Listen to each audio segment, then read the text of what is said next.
Hi, everybody. It's Wes Durham, and welcome to a special edition on the Atlanta Falcons Podcast Network. Great to be with my partner, Dave Archer, and look who's here. Number 2, Matt Ryan joins us for this special edition. We're going to have a conversation here. Okay.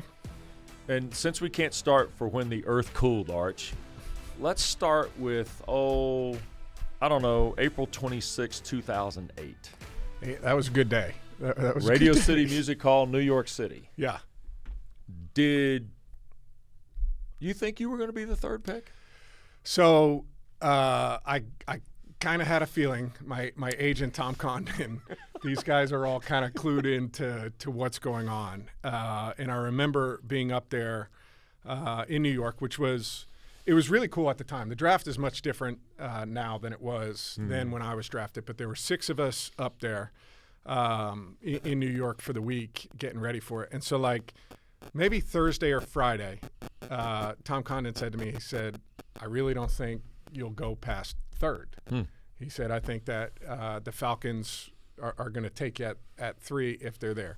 St. Louis was picking 2 at the time. Yep. Miami took Jake Long 1.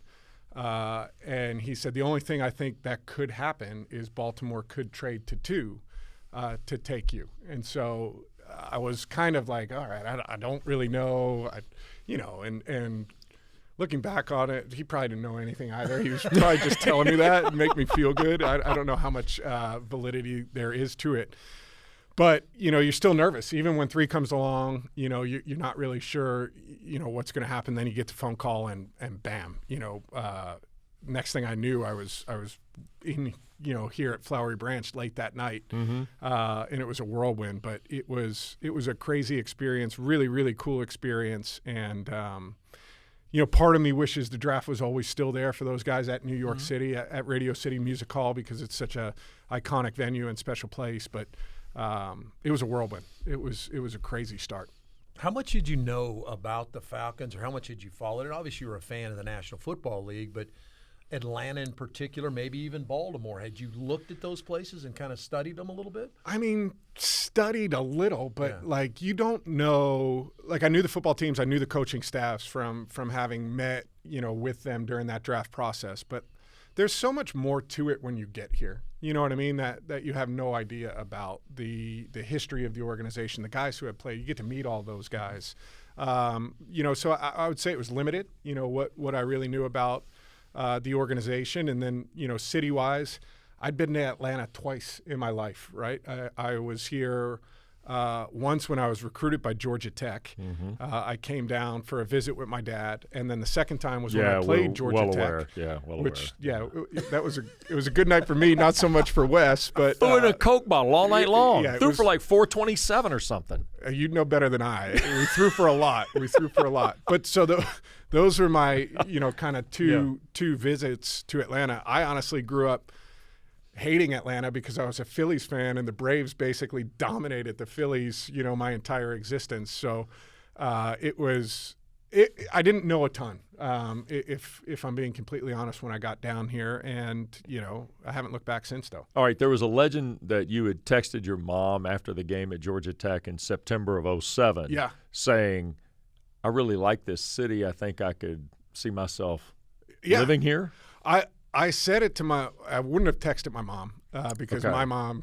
But did you say it or whatever the story is? My mom was not a text. You're not correct. You Burn were picking up the Burn is not into text. Well, she's gotten better. But at that time, there's no chance. Yeah. But I do remember, I think she might have been at the game or something like that. And so afterwards, waiting for the bus, I was, and it, Georgia Tech Stadium's so awesome. Yeah, right? You're at down night there, especially. At night game down there, you've got the skyline in the background. We had this unbelievable night. Yeah. I remember we stayed at the Westin in Buckhead, which was the nicest hotel we ever stayed at Boston College. And I'm like, this place is unbelievable, right? And so I remember saying to my mom, I'm like, I really like this city. It's obviously we had a good experience on the football field, but it was a beautiful September night. Yeah. You couldn't have dialed up a better time of the year. So I recall saying something of that. My mom certainly, recalls me saying that. Tenuta couldn't hold up the blitz all night long. He blitzed all night.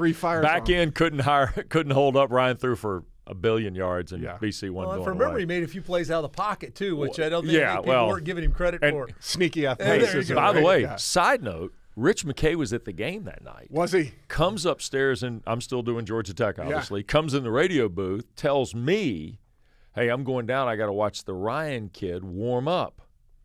And I'm like, okay, we'll see you at halftime. He goes, I'll be gone by halftime.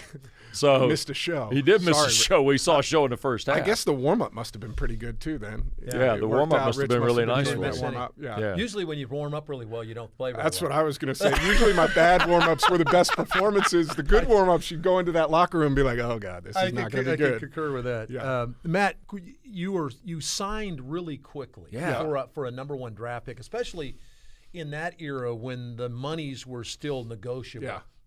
Yeah. Why did that happen?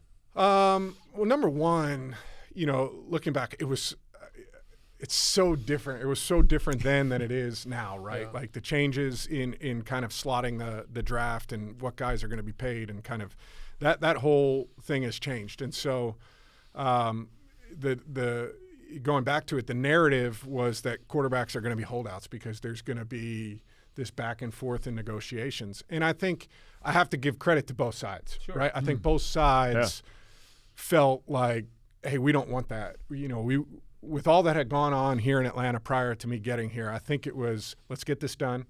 Let's figure out what works, and let's not have any distractions heading into training camp. And that was certainly what I wanted, from my end too, was to, I was 22 when I got drafted. Like I just, all of it sounds good to me, right?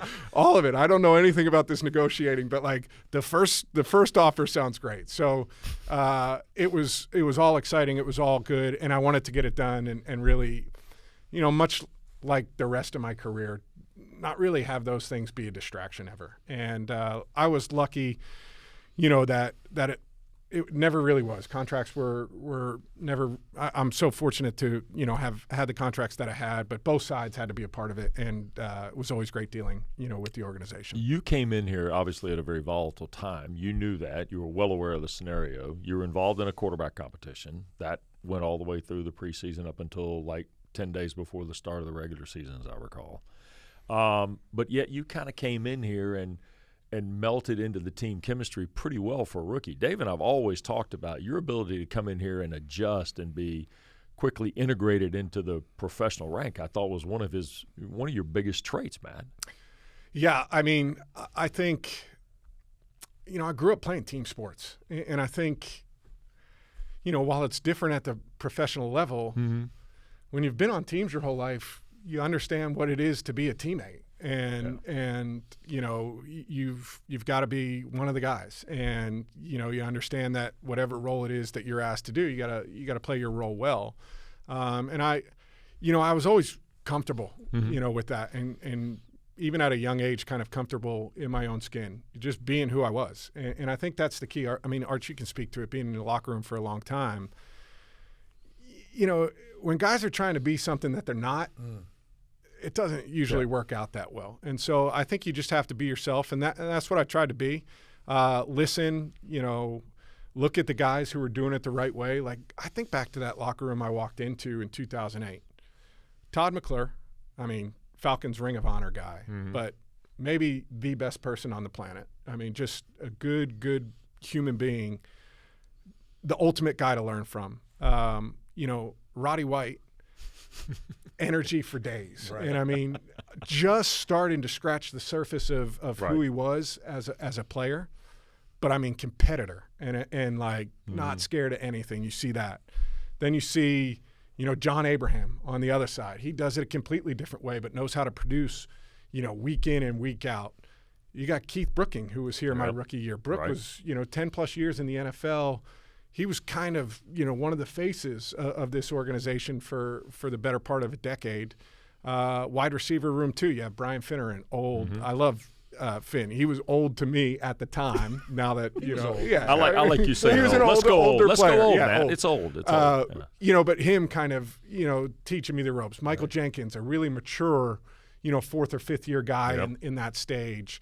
There were so many good examples of what it looked like to be a professional around me. So, it was easy for me to say, okay, I've got these examples. I can lean on them for advice in different situations. And then also, like, I'm here to be the guy, and not shying away from that from the start. Like, I respect that you guys are in these spots in your career, but we all know playing on football teams, they're looking to you. And I was confident myself, probably, naively so, but felt confident in my ability and felt confident in the way that I interacted with my teammates. So let's buy a sound system for the locker room. Oh, yeah. We got to walk us through the legend that is Matt Ryan's sound system for the offensive line. It's still in there.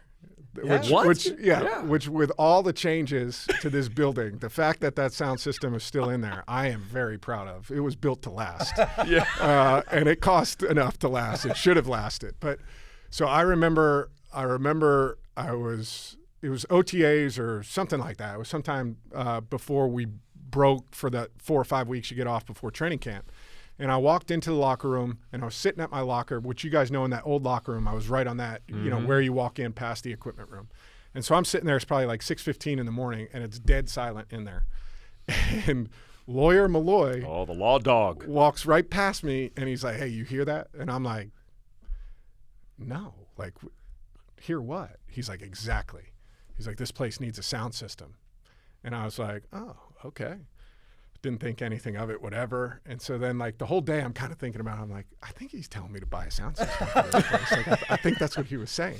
So I kept my mouth shut, and we break after minicamp, and we've got that stretch of time off, and I go to Brian Boigner, who's head equipment manager, and I said, Boigs, like, what do we got to do to get a sound system? Can we get it done in the 4 or 5 weeks, while we're off? And he said, yeah, we can probably do that. And so I give credit to Boigs. I mean, yes, I paid for it, but Boigs actually did the work and got whatever set up to get it done.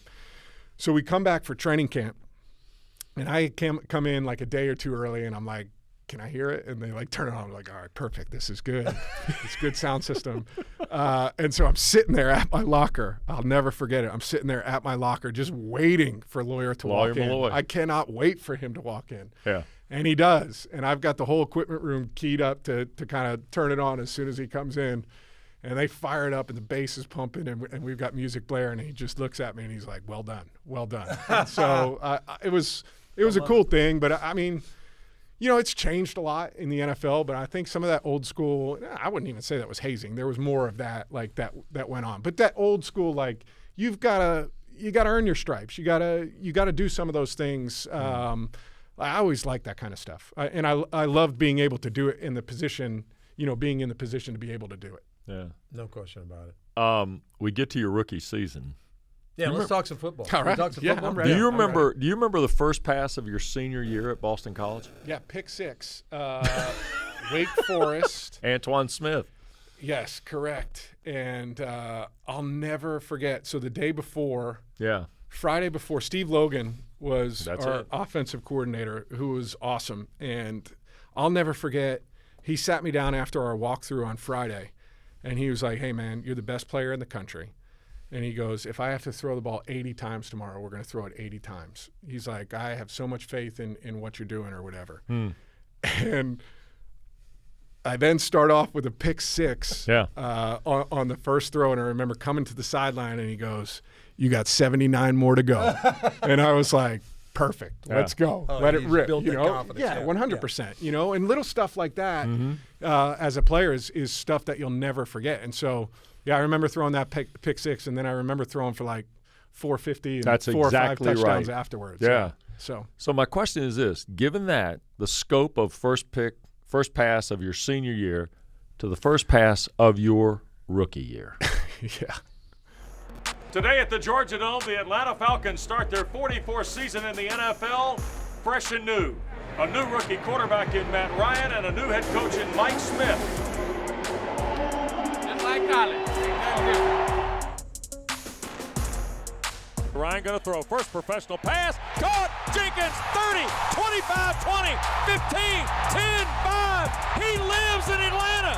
His first professional pass is a 62-yard strike to Michael Jenkins. That's the way you throw your first pass in the game. Wow! That's how you do it.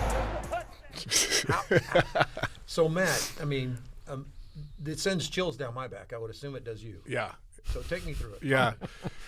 So on this, we talk about the pick six that I threw to start. So on Friday afternoons, my rookie year, I would meet with Mike Mularkey after practice, and we would talk through the first 15 plays. And I was like, Mike, first pass, I'd love to just get something I could get a completion on, right? Like, give me a flat route or anything. And so we had this play up. It was, I think we called it 0 strong 62 Comet Sink. And so he was like, I've scouted Detroit on, 1st and 10, first made first downs, which I think that was, right? Was we ran the ball twice, we earned a first down. It was a first earned first down. So Mike had, the numbers out, and he's like, they're, 97% cover 6, which is quarters to the field and it's half into the boundary. So we have this curl flat concept that's designed to beat quarters on the front side. He said, I'm going to give you curl flat to the field. You've run it since you were in 8th grade, right? You can't, like, I can't give you anything easier than this. And I'm like, all right, that's perfect. He goes, but like, the only other thing they play is kind of this cover 3 that they rotate too late out of that look. And if we do that, he's like, just alert the skinny post backside. If you throw an incompletion, don't worry about it. Because skinny post, like, not the easiest throw to come out of the gate. And I remember being under center and being like, oh, they're rotating down. I think I got to throw this skinny post. And sure enough, they did. I trusted what I saw, and that ball came out of my hand, and I mean, it hit Jank, right in stride. And I remember running and celebrating, and then being honest with you, on that clip, sitting on the bench, being exhausted from the celebration because I'm screaming, I'm running around, I don't know what I'm doing, but it was crazy. It really was. And, what gets lost in that, though, is I think we only threw the ball 13 times after that. We were like 11 of 14 in that game for a win. Well, because Michael Turner ran for 6 miles. That's correct, yeah. Times have changed. Set the franchise record rushing that day. I think over 220 yards rushing, and you did only throw it 13 times in the game. Yeah. But 62,700 yards later, here we are sitting. It's unbelievable to think about that. So, from a rookie standpoint, so you go from that high where you guys blow out Detroit in that first game to the next week you go to Tampa and they flat get after you in Tampa. I think I was like 3 of 17 or something in the first half. Those numbers may not be correct, but it's not far off, right? And I'll never forget circling back to Lawyer Malloy, on the sideline. I mean, he is in my face, and he's saying, hey, man, in this league, you can't be that guy last week and this guy this week. And I'll never forget hearing that and being like, God, I got to get it together. The thing I remember about that game, though, was we came storming back in the second half. We gave ourselves a chance in that game. And him coming up to me in the locker room after the game, we lost, but he said, okay, you showed me something. And to me, I was like, okay, like I've always known that was me. Like, I'm not gonna back down. I'm gonna keep throwing it regardless of what's gonna happen. But the validation from a guy who had been a world champion, who had done those things, that meant a lot to me at that time. I think it's one of the things Arch and I always talk about in your career. It felt like you found guys, and I know Dave sometimes drew the analogy of when he got to Atlanta and started professional football. You find those connective guys. It sounds like Lawyer Malloy, Todd McClure, they could have been those guys for you in some respect. Oh, no doubt. And Lawyer just in a small way. I mean, he was here a short time while I was here, but you talk about a guy like Todd McClure. I mean, I was lucky. I played with 2 centers for basically 10 years of my career that were unbelievable in Todd and Alex Mack, and how much those guys take off your plate at the line of scrimmage, both in the run game and in the pass game. It was it helped me so much. But Todd specifically in that first 5 years of my career, like, I didn't really have to do much at the line. He was rarely wrong, and it wasn't probably until my second or third year that I would say, hey, Todd, maybe, I could get to that point. But it allowed me to develop, slowly. But there were guys like you mentioned, Todd McClure. But then, my second year, you talk about Tony Gonzalez coming in. We trade and Tony comes in, and for me, it's like, wow, I get to see what first ballot Hall of Fame looks like every day, and I get to pick his brain and talk to him about different things. I think we're all byproducts of the people that we're surrounded by, and so I was incredibly fortunate to walk into that offense in 2008 that had Michael Turner, Roddy White, really tough offensive line. Michael Jenkins on the backside at our ex, drafted with Harry Douglas, who was a hell of a player here for a long time. There were a lot of really good pieces, and a coaching staff, that taught me how to be a professional. Well, yeah, and it's fine to have guys around, and this is his most. I had a chance to talk to this guy 3 times a week. Exactly. Every week. He got tired of seeing me. No. Oh my God, here he comes again. He's going to ask me. But there is the quarterback has to be the most competitive guy on your team, which he is, and he also has to be the glue guy that can draw the competitiveness out of guys that might be not timid, but a little bit less than what Lawyer Malloy were. And that was something you were able to pull out of players. The game-winning drives thing, the nickname, Matty Ice and all stuff, and I know that kind of was born in college. But take us into if you can, the mindset. You had 4 game-winning drives your rookie year. I mean, the play against Chicago, where they get the short kick and you find Jink on the bench route to set up a game-winning field. Take me through the mindset there of what you need to do to make sure the other 10 guys are locked in to go find a way to win. Yeah, I think, to me, it was always you just have to do your job really well in these situations. And it was never like a hero play or anything like that. It was just, and every situation's different. You mentioned that Chicago play. So I remember coming from the sideline and we were saying basically, we're going to try and run this bench route. I think we had like 6 seconds. I can't remember exactly what we had, but I think, it wasn't much. At all. It wasn't much. So it was like 5 or 6 seconds. And really the coaching point was, hey, if we get cover 2, which I was shocked, and you see defenses now, you wouldn't see this. They defend the sideline, right? The defenses are different. But they were like, if we get cover 2, try and hold that cloud corner, so the corner who's sitting there, onto the flat route and rip that bench. If we get anything else, you're going to have to throw it away, and we're going to try and throw something up at the end of the game, like a desperation-type play.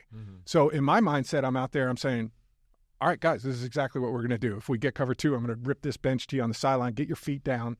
With enough time, we're going to kick the field goal and we're going to win. If not, I'm going to throw the ball away immediately and we're going to go to our end of game desperation play. So to me, it was always it was very black and white. You know what I mean? It was, I'm going to do this, and we're going to do this. Here's and that's really the way I would talk in the huddle is here's exactly what we're going to do. If we get this, you're going to catch us on the sideline. We're going to do it. We're going to kick this and then we're going to go win. And I was always shocked that it actually happened. They come out, they play that cover 2. We have like a free runner 2 at my legs, and I put that thing on the sideline. Jenk makes a great catch, and Jason Elam goes out there and knocks it through the pipes, and we get the win. But I thought it was the preparation. So it's a roundabout way to get to – I thought it was about us being prepared for those situations and being comfortable. Because of our preparation. So we knew what we were going to do. Here's our plan. Let's go execute it and not be scared of the moment. And I was surrounded by guys that weren't scared of the moment either, right? They were not scared to be in critical situations and to make the play. It's critical, though, that you know that the guy with the ball in his hands is not scared of That's it. So those guys are maybe not scared of the moment, but they are if he is. And so your ability to demonstrate an ability to just immerse yourself in the situation right then and not look at the ramifications. A lot of people can go there. Yeah, I think,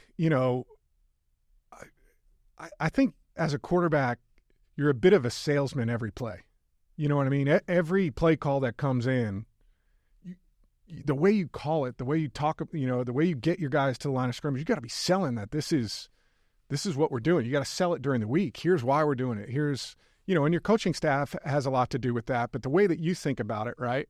and the way that you portray it, I think comes across. I think body language comes across, to your teammates. And then I think the way you handle things when it doesn't go well, right?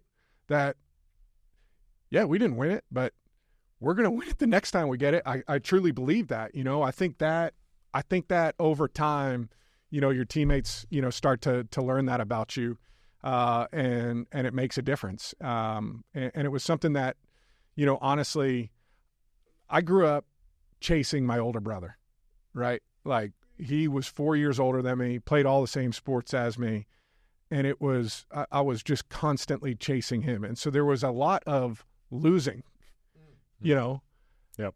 But if you were going to play with these older kids and you were going to do all of this stuff, you were going to take your lumps, but you better get right back up, get back in their face and show that you weren't going to back down. And I think I learned that from a young age, and I don't think it ever went away. I kept looking at moments during your career, the touchdown pass, your first play, and then trying to gather yourself emotionally to get back in the game to go win a football game, getting thumped in week 2, the game-winning drives that you began to become legendary for. I think there were 46 of them, which is, by the way, 6th all-time in comeback wins in NFL history, which begins to add up as we get through this career of what he's done. And there should be a gold jacket in the closet at some point here for this guy. But the next bridge was, and I didn't know it, was that the franchise had never had back-to-back winning seasons, and you go to the playoffs your rookie year, lose in Arizona, but took the team to the playoffs. Here you come back in 2009, and they start talking about back-to-back winning season. I know. I was like, what? Like, how can that be? And it was something. And so we go through that second year, and we're a good football team. We were a good football team, kind of right. We were in the mix, and I got hurt against Tampa. I had turf toe, so I tore the ligaments in my toe, and I think I missed 2 games, parts of 3 games, and we went 0-2 while I was out. Right. I think we lost to the Eagles and the Saints. I can't remember exactly, but I think that's who we lost to. And it kind of eliminated us from playoff contention. But I remember there was that last 3-game stretch, and so in order to finish 9-7, we had to win all 3 with little or nothing to play for, as you would see it from the outside perspective. And I came back, and I remember we beat Buffalo, we beat the Jets, and we beat Tampa to finish off that season. And Mr. Blank, I do remember. I remember, his excitement. And I know it doesn't sound like the, sexiest thing of all time to have just had, your back-to-back winning seasons for the first time. But for him taking over the organization, I do think it was something he was very proud of trying to get this going in the right direction, right? To create sustained success. And so that was a big deal, for Mr. Blank. Maybe not so much for the rest of the players, because we weren't a part of the, 40-some years of history up until that point. But for him it was. And I'll never forget that. Well, and it also became that moment for me as a former player here, and part of the problem why we didn't have back-to-back winning seasons was there's a new mark. There's a new benchmark that this organization is supposed to reach. And so Matt was a part of that with all his teammates he's talking about, but the ability to take this to another level where the expectation level is not just winning seasons, it's going to the playoffs, which in 2010 we got that rectified. Yeah, and I think it's funny when we started kind of piecing all this together. I mean, without going Ralph Edwards, this is your life the whole way through. I mean, the next line seems to be like 2012. Here you are. You've been to the playoffs a couple times. It hadn't produced, but to win in the postseason. Yeah, we were 0-3 at that point. Yeah. I mean, you get to 2012, and then all of a sudden, here's this Seattle game. Yeah. Right? Yeah. And it's a real thing. Yep. I mean, this is like – and yet all the things that had happened really since 2008 and the building and adding Tony and going through free agency and the cosmetic change any team goes through in the National Football League, you get to 2012 and things just start out gangbusters in this game. And then here's Seattle making this comeback, and they take the lead late. And the next play we're going to run in this is a play that you guys have come from deep in your own territory late, and then you make this throw. 19 seconds left. Ryan in the gun. Takes the snap. Seattle bringing pressure. Matt's going to throw. Gonzalez the catch. 35. Tony tackled 31-yard line. Timeout, Mike Smith. Yeah. Come on. I love it. So this is Gun Trips Right, Deep 68 Shell. And Not so that you remember. No. I mean, Tony probably had 70 catches on this, during his time with us. Maybe that's an exaggeration, but he had a lot of catches, on this play. The thing I love about that clip, though, is you talk about it taking all 11. And Jacquizz Rodgers' block, coming from the backside. There's pressure coming from the right. He's got a scan, coast to coast, we used to call it. Starting looking on the left to make sure no backers are coming from the left, and then scanning and coming back to the right and coming across in front of my face, and stoning the backer who's coming from the right side, giving me just enough time for, me to push the ball down the field to get to Tony. But, that was a big deal. And it was a huge deal, and I'll never forget Tony after that ball game, because, you talk about our journey as an organization of, losing in 08 to Arizona, losing in 10 to Green Bay, who went on to win the Super Bowl, losing in 11 to New York, who went on to win the Super Bowl. It was kind of that buildup. And Tony was in year, I want to say, 14 or 15 at this point, and had never won a playoff game. Correct. And for him to make that play, to be a part of it, and Matt Bryant to make that kick going through after it, there was a lot of really cool pieces of that. And it was the first, that was the label, right? It was, you're a pretty good player, but you haven't won any playoff games. All right, so, okay, we can do it. We can come back and win a playoff game, and then can you do more? And so that was really, the start of it. But it's never going to be easy. That's the thing I remember, about my career too, is that nothing is given. Nothing comes easily, right? You got to earn every part of it. And it's hard to do, and that's why it makes making plays like that so rewarding. Well, again, it harkens back to what you learned as a kid in your backyard. Yeah, 100%. Right. Let's get the culmination if we can. Let's finish this one off. Do we have the field goal? No, we didn't have the field goal. We just had the Green Bay play. So anyway, the field goal, and I was living vicariously through you, as was every fan that was in the Georgia Dome and all those who were watching at home, because Wes makes a great call as Matt kicks it through to win it. And I looked over at Wes and I said, Wes, why do we live this way? That was my comment. That was just organic. Perfect. It was just because we had been so close. Why are we doing this to ourselves? Yes. But it was just a phenomenal moment that I think everybody that will think back, and hopefully you guys enjoy this with Matt, that you'll feel what you felt at that time, because we all went, whew. Yeah, 100%. 100%. We made it hard on ourselves in that game, to be, frank, Absolutely. too. But, what's cool about that game, now seeing it from hindsight, that Seattle team turned into – that was the beginning of that Legion of Boom and that Russell Wilson run. And you don't know that that's going to be one of the premier teams, in the NFC for that stretch. That was really the very beginning of it, right? And for us to be toe-to-toe and then go out there and find a way to get it done it was special. It was super special. Do you feel like, though, in 12, it's your team, you're already the, quote, face of the franchise? I think that term gets kind of loosely used sometimes when it's not applicable. But do you feel like, okay, I'm kind of directly responsible publicly for what this comes to be as a player? Yeah. I mean, I probably felt that prior to 12. Okay. I think that I always was cognizant of the fact that being a quarterback in the NFL, being the starting quarterback for one of these 32 franchises, there's a lot of weight that comes with that. And how you conduct yourself every day, right? The way that you work, the way that you are for your teammates. I never took that part of it lightly. I didn't take that for granted. And so I felt that weight constantly, for 14 years. At times it was heavier than others. But, for 14 years here, I always felt that way.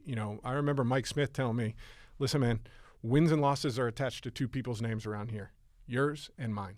Wow. In year one. And so when you think about it, that really is his head coaching record is this quarterback's record is this. You don't hear it for a wide receiver. You don't hear it for That's a good point. An offensive lineman. But there's a weight that comes with it. The thing, I don't know why, and it's probably the way I was brought up and maybe just the way I am, I was always comfortable with that. You know what I mean? So to me, that was one of the reasons that allowed me to be successful, for a long time was that, yes, I felt it. I knew it was there, and I was comfortable with that. I was okay, being in that spot. And, in fact, I really liked it. I really liked that pressure. I liked that. I felt like that brought the best out in me. So I probably felt that way prior to 2012. But I think my confidence was probably in a career high up until that point during that 2012 season. Well, there's not a lot of guys, and then we're talking about a select amount of guys. A lot of those guys are enshrined in Canton that can handle that kind of information. When you got a coach that comes to you and you're a 22-year-old kid and they say, hey, this is attached to you and me, you've got to be careful about information that you try to share with people, because some guys are a little bit more fragile than others. That was never, ever fragile, and anything like those type of words was never associated with you. I always appreciated the toughness. Part of that toughness was your ability to line up every weekend. And I got a chance, like I said, see you 3 times a week and maybe more than that during the season. The times I knew you were beat up and you probably shouldn't go. There were a number of times you shouldn't have played. And I know you know that. Yeah. Tell me about that and your mindset of needing to line up every time with your guys. Well, I think it started honestly, I'll share this. So it starts from a young age. I remember my uncle was a quarterback at Boston College, John Lockery, and my uncle broke his thumb at BC, and Doug Flutie came in and became the quarterback at Boston College. And my uncle wasn't like bitter or anything about it, but maybe a little bit, but just a shy, maybe a little bit. But I remember hearing this story as a kid, right? And it's I don't know why, but it's the things I remember, hearing growing up, and I was like, oh, that's interesting. If you could play through it, right? Don't let somebody go out there and take your spot. And so I remember then getting to Boston College. And so I it didn't happen quickly for me. It took some time. I had to work my way up and finally got a chance to play, in my redshirt sophomore year to start in earnest. I took over the team halfway through. So then my junior year, I break my 5th metatarsal in my foot against Virginia Tech. And I finished the game. It was hurting, whatever. And I go in with the doctors and I'm like, okay, so what can you do for it? And they're like, well, nothing. It's a clean break right in half. We'll put a screw in it. And I was like, well, what happens if you play? And they were like, well, nothing really. It'll probably calcify around. We'll just re-break it and then put a screw in after the season. And I said, all right, that sounds good to me. Let's do that. But somewhere in the back of my mind, it was that I knew there was this kid, Chris Crane, who was behind me at Boston College, who was 6'4", 235, 240. He ran like a 4.5, 4.6, and he could throw it. And I was like, I'm not coming off the field. And I'm probably screwed up in that way, but that was the way my mind worked, right? And so it was just this always, I can be out there. I can do it. I'll figure out a way to get it done. So then you get to the NFL, right, and you're going to be playing through certain things. And I just felt, like I talked about, that weight of wins and losses being attached to it. And I also think back to to whom much is given, much is expected. So I feel like I was given a lot, and I was expected to do what I could to be out there and perform and try and help our team win. So I had many verbal confrontations with training staff and stuff like that. Like, no, I'm playing. We'll figure out a way. I remember running in. I can't remember what I did, but Marty Lazone and Danny Long were in the training room. And I couldn't practice Wednesday. I probably didn't practice Thursday, but I woke up Friday morning. I was like, oh, this feels a little better. And I remember walking in to the training room. It's like 5:30. I'm the only one in there. and I yell at Marty and Danny. I'm like, don't change the mother effing game plan. I'm good to go. And they're like, what?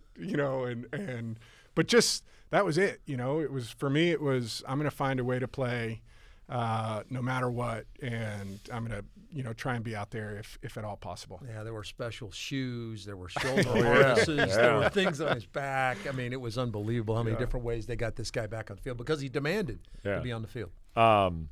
We get to 2016, Dan Quinn's second year. You have gone through a transition of GM and head coach.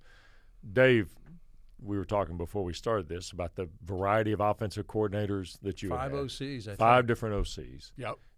You get to 16. You've had a year with DQ. You kind of know what the plan is. You've worked with Kyle for a year. Mm-hmm. It clicks in year 2. A little bumpy in spots, but it clicks. Why? How?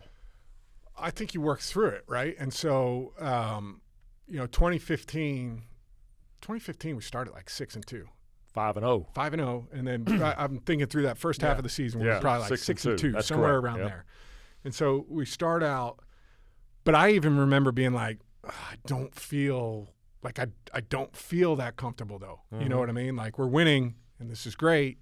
But we're kind of doing it with smoke and mirrors. We're kind of, because you know it, right? You know it as a player when you're really operating, or you're kind of just you're getting by. And I think we were all learning it. It was really different. It was really new. It wasn't just myself. It was collectively, right? We had guys that had been around for a long time and had been in the same system. We had different coordinators, but we had been in the same system for 7 years together. So there were so many little things, that we kind of had to rewire our brains to operate differently. So I think it took us time. And then I think having really candid, honest conversations that offseason too about, hey, I'm all in, I'm good, with where we're going, but we need a few things here and there too. And I think that mixing heading into the 2016 season was really good.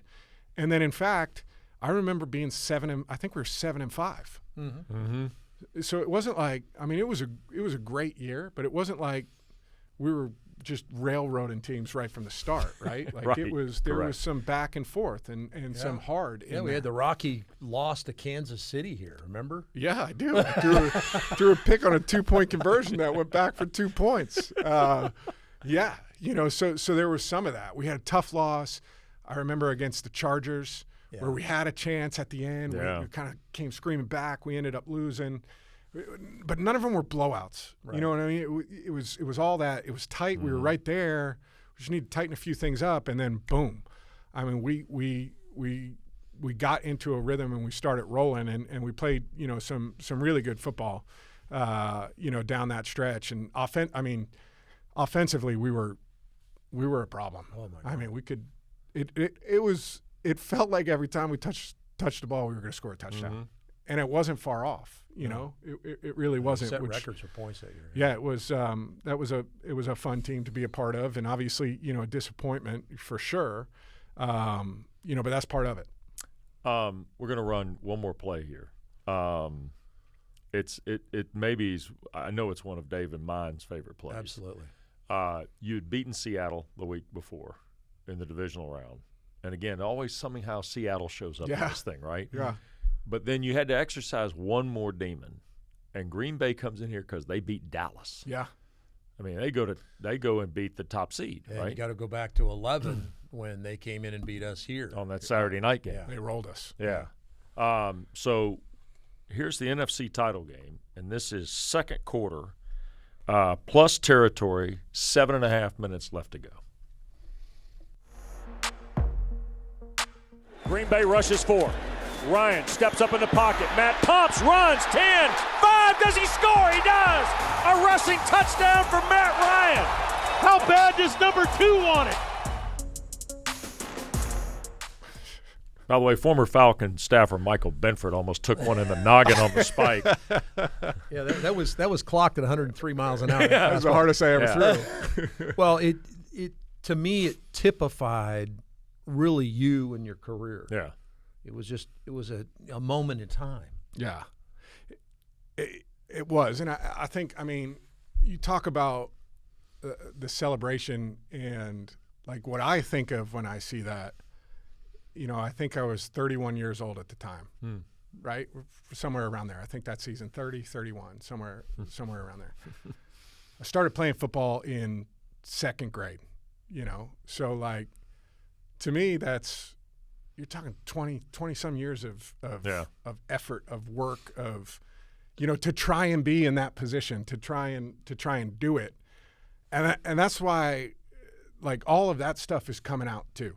All of the good, all of the people along the way, that you were a part of, like, you feel all of that, and honestly, I don't even know how to describe, like, what is running through your body, at that time. But this is the hard part, right? When it's over is I love playing golf.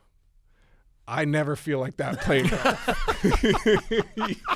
You know what I mean? Yeah, or I get it. I think the nerves with kids become similar to where you feel the emotions that you have for them, and that part is really good or really cool. But, like, that is the stuff that is hard to replicate. That you'll never get back. But, like, I think that is a fair representation too. Like you said, like, I really love to play, and I really love to compete, and like, I think that is that coming out in those type of situations. It was to me, real quickly, in watching it, and that's why I said how bad is number 2 on it. It was a collective feeling, not only for you, and obviously huge moment for you in your career to get the monkey off your back, get to the big game, but the whole city was riding with you. Yeah. It was crazy. I'll never forget. So, I mean, this game was unbelievable. But first half, we come out, we explode in the third quarter coming out too. We just did not take our foot off the gas the entire game. And we get to the end, and it's the only time in my life, I've been on the field totally consumed with what was going on off the field and have goosebumps or whatever. I feel like my whole life – you don't even hear it, right? You don't even notice it. And that dome finishing up and that place chanting MVP and me trying to get it quiet because we're snapping it, like, to just run the clock out basically. And my skin's crawling off, and I'm shaking on the inside. I'll never forget it. Like, it was I miss that dome, I miss it for that reason because – you said it's 70,000 people in that thing and 5, 6, 7 million people in our city. Whatever the fan base is, and it's happening to me. And I was like, this is crazy.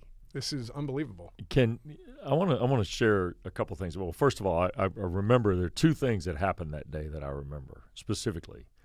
Late in the game, we came out of a commercial break, and it's evident you're going to win the game. And Dave said, isn't it nice we can just tip our hat and walk up the 18th fairway here knowing that we're going to go someplace and play again? Because we've gone from why do we live like this to, now we're going to doff our cap and walk up the 18th fairway. The second part of this, and I wanted to touch on this, and we were talking about this kind of as we were working through the process of talking to you today. There's some constants you've mentioned intermittently along the way. 2 things I remember about that. One is you and Sarah after the game that captured by NFL Films. Yeah. And how proud, because she was a good athlete. Oh, man. Played women's basketball at Georgia Tech, terrific in her own right, and how proud she was of you and how much that meant to her that you got that done. Yeah. That's one. Yeah. And then after the game, your dad. Ah, yeah. I mean – yeah. So I saw your dad, and I was just like, I'll start with my dad. So, I mean, my dad is – I see him after the game, and the cool thing, really the whole time at the Dome, because I say this, the parking situation changed at Mercedes-Benz. Yes, it did, right. And so the whole time at the Dome, we had that parking lot that was underneath right outside of the locker room. And my dad and I would drive home from every game together, nobody else. And so Sarah, would leave. We'd all be going back to the house or whatever. She would, have the rest of my family getting set up, whatever it is, right? But it was always my time with my dad for 20, 25, 30 minutes, whatever. And I loved that, and so that was a special, ride back with him. My dad, is a little bit old school in that, we weren't told, how great we were all the time. Sure. It was it was just a different time, and this is never.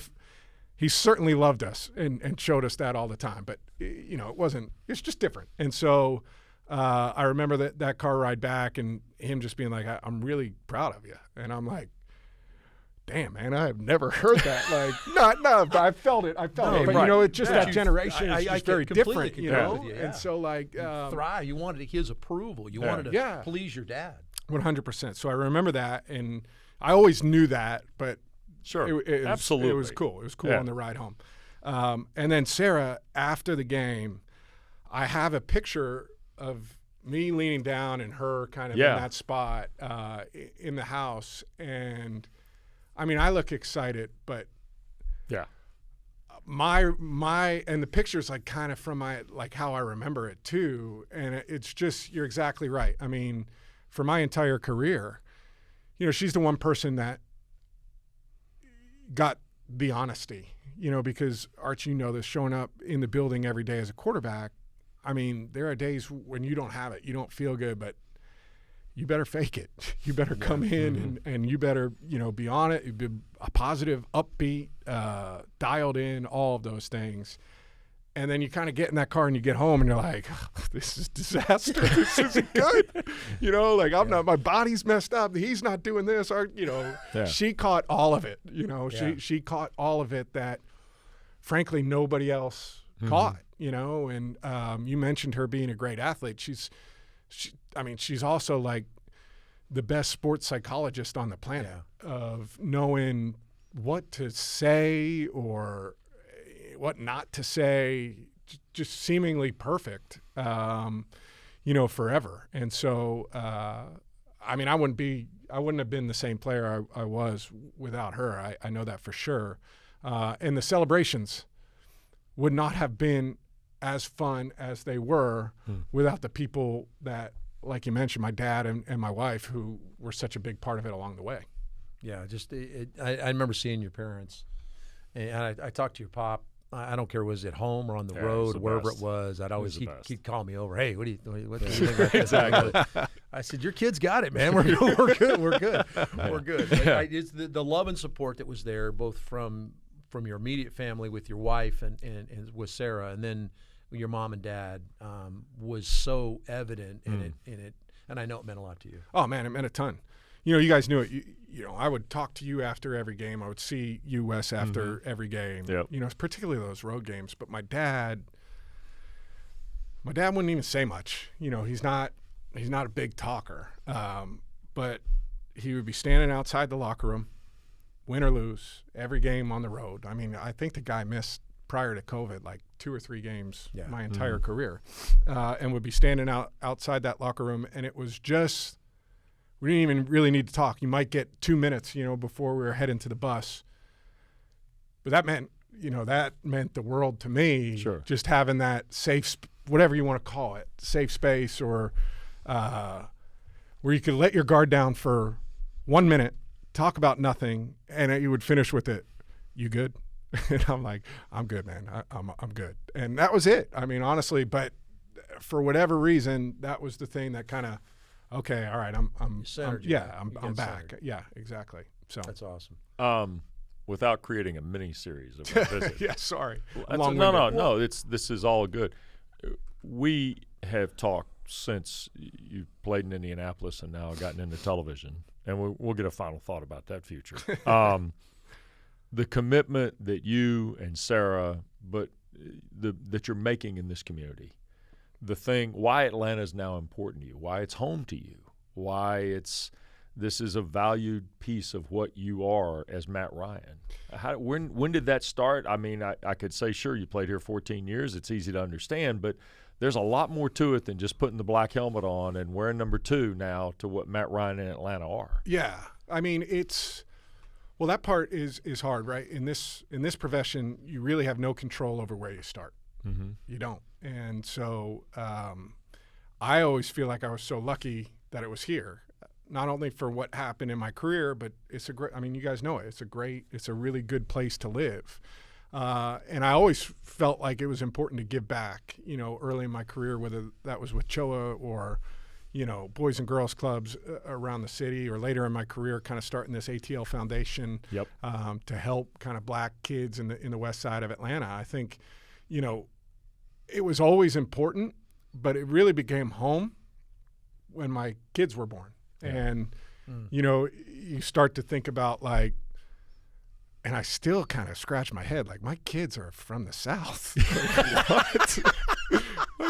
What is going on? Like we took them up. My wife is from Portland, Maine, and so we took them up to Maine this January, and there was like there wasn't even snow on the ground, just like where it's plowed off or whatever. And my kids are like, "There's so much snow. Let's go sledding." And I'm like, "You're sledding on grass. Like, what is wrong with you?" They just don't know, So we still kind of laugh and kind of pinch ourselves about that. But it really changed for us, when my older two were born. Mm-hmm. And you think about your life in a different way when the kids come. Where are we going to raise our children? This is a great place to raise our children. The people here have been incredibly kind to me and Sarah, throughout our career and beyond. And so it's special. I think we all want to, be a beneficial part of the communities and try and make them, better places. And that's what we're committed to trying to do. All right, I got to ask you a couple just random questions. Is this the rapid fire stuff? This is the rapid fire. This is going to be good. All right. Yeah. All right. Favorite city to play in other than Atlanta? Green Bay. Why Green Bay? Lambeau. Yeah. I mean, you can't even classify Green Bay as a city, but to me, there is no other stadium like that. There's no other feeling like that in the NFL. I always loved playing up there. I tell people all the time, I get asked that question, and Dave and I have done games there where it's been 4 and games when it's been 44 degrees. Yeah. I think it's one of the few places in the National Football League that has a pure collegiate feel to it. 100%. It feels different. Yeah. I think it feels different from any other place in the NFL. I think anybody that's ever had a chance to be up there, just be in the building, but let alone play there. And I've been fortunate enough to be there as a player and as a broadcaster. And you're right, Matt. It's a different place. Least favorite place to go? Come on. Come on. Is it Cam Jordan? Is it Cam Jordan? New Orleans. Yeah, okay. Good. Just checking. Just wanted to reaffirm there. A sack per game. Yeah, we just wanted to reaffirm that you and Cam Jordan have had this rekindled relationship. I just want to make sure. I like Cam. You get to know players and this kind of stuff, and the competitiveness is there. But if I'm being, okay, just checking. It was my favorite place to win. Absolutely. I just wanted to verify that because it was my least favorite place. I remember one walk we had post game there one time, and you were like slow strolling the entire field from the visitors' locker room. Yeah, I'm gonna enjoy this walk right here. It didn't happen very often, but when it did, it was good. Can you, in your 234 career games starts, which every time you played, you started, so 234 times. Is there a favorite game all time? Ooh, wow. Can you do that? How about that question, huh? I mean, yeah. I think the last clip we showed, closing out that the Georgia Dome that way, that game, that was probably the most special. Followed by one that was it was difficult, but that one, for sure. Which is interesting about that game, and we have not talked about the Super Bowl, and it obviously didn't go the way we wanted it to go. By the way, Matt's the 4th highest rated passer in Super Bowl history. Correct. And you can take all the winners, all the 4th rated game all time in rating. Phil Simms just like 4 percentage points ahead, and Phil Simms 22 of 25 in that '86 Super Bowl when they beat the Broncos. Just tells you how good a game Matt had that day. But I'm going to throw some numbers out at you. 46 game-winning drives, 6th all time. 76 career 300-yard games, 4th all time. 62,792 yards, 7th all time. 381 touchdown passes, 9th all time. When you hear those kind of numbers, what does that mean to you? I mean, it's hard to. I don't really know. I don't really know what to make of it. I think that I'm incredibly proud of it. Like I still think of playing high school football at Penn Charter, and if I threw for 1,000 yards in a season and had 10 touchdown passes, that was like an unbelievable year. Right. And so from a perspective, it's hard to gauge that. I mean, I feel like I never took the blinders off while I was playing. I was always kind of aware because you're answering questions about that kind of stuff at different times, and you understand, that things pile up and turn into something at the end. But